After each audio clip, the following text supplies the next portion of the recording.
Hello mga ka-Descarty, sa video na ito, ipapakita ko sa iyo ang bagong idea sa water pump na hindi ginamitan ng kuryente.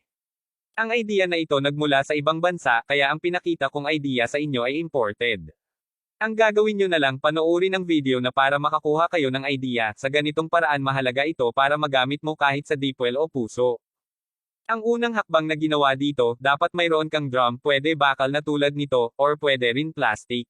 Lagyan mo ito ng butas para malagyan ito ng tubo at mamaya malalaman mo din ang idea na ito kung paano ginawa, kaya wag mong palampasin ang pagpapanod para pwede mo ito gawin sa inyong lugar. Higpitin mo ito ng maigi para walang hangin makapasok at hindi ito sisingaw ang gilid nito.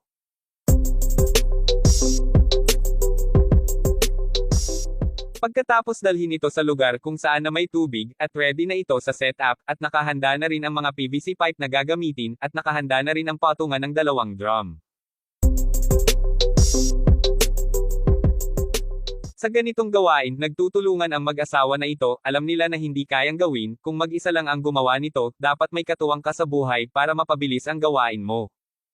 Dito nila ina-assemble ang mga ikakabit sa ibabaw ng drum dahil sa kanilang talento, sila lang din ang kauna-unahang nakagawa ng water pump sa kanilang bayan. Sa kanilang buhay, hindi inaalintana ang mga pagsubok na kanilang pinagdaanan bago nila naisip ang gumawa ng water pump na hindi kailangan ng kuryente. Sa ibabaw na ito, dito dadaan ang tubig papasok sa loob ng drum na mula sa ilog o sapa. Makikita mo naman kung paano ito nilagay at dinudugtong. Ang kanilang pagtatanim sa palayan sila ang pinakamalaking nagastos tuwing nag-farm sila. Dahil tanging solusyon lang nila ay nagrenta ng generator pump para masurvive ang buhay ng kanilang palayan para hindi natutuyuan.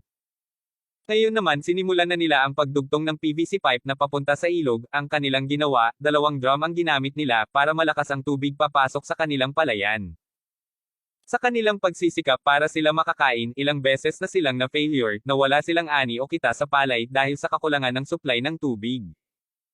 Ngayon naman sinimulan nila ang pag-assemble sa tubo sa ilalim ng drum sa panahon ngayon, iilan lang sa mga lalaking ang sinuswerte, sa babaeng masisipag.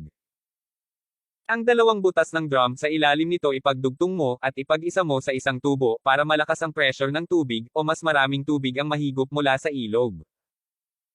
Kailangan matibay ang paggawa nito dahil malakas ang pressure kapag nakababa ang tubig, pagkatapos lagyan mo ito ng mahabang pipe kung saan mo gusto papuntahin ang tubig. Sa lahat ng hirap na dinaanan nila, hindi nila ito sinusukuan dahil ang pagiging successful, dumaan sa tamang proseso, bago mo makamit ang tagumpay sa buhay. Ini-enjoy nila ang trabaho para gumaan ito habang ginagawa nila, at nakakawala din ito ng pagod kapag kasama mo ang mahal mo sa buhay.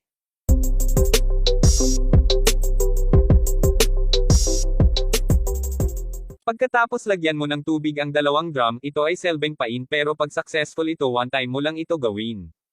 Lagyan mo ito na 80% na tubig, wag naman puno, at idaan mo sa pipe na butas sa ibabaw nito.